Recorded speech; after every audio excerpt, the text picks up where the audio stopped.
నమస్కారం. సుప్రభాత ఘంటారావానికి స్వాగతం. ముందుగా ప్రధానాంశాలు.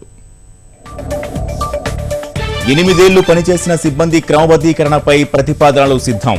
ఒప్పంద ఉద్యోగులపై నేడు తేల్చనున్న తెలంగాణ మంత్రివర్గం. ఏపీలో నేటి నుంచి 11వ తేదీ వరకు 3వ విడత జన్మభూమి.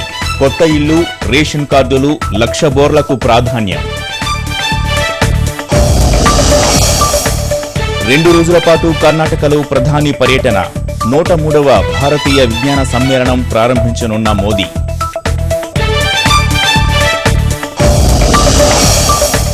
రాహుల్ గాంధీ చేతికి త్వరలో కాంగ్రెస్ పగ్గాలు.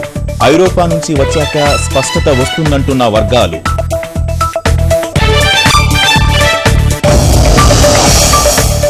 గ్యాస్ తరహాలో కిరోసిన్కు నగదు బదిలీ యోజనలో కేంద్రం. ఎంపిక చేసిన జిల్లాల్లో ఏప్రిల్ నుంచి అమలుకు సన్నాహాలు.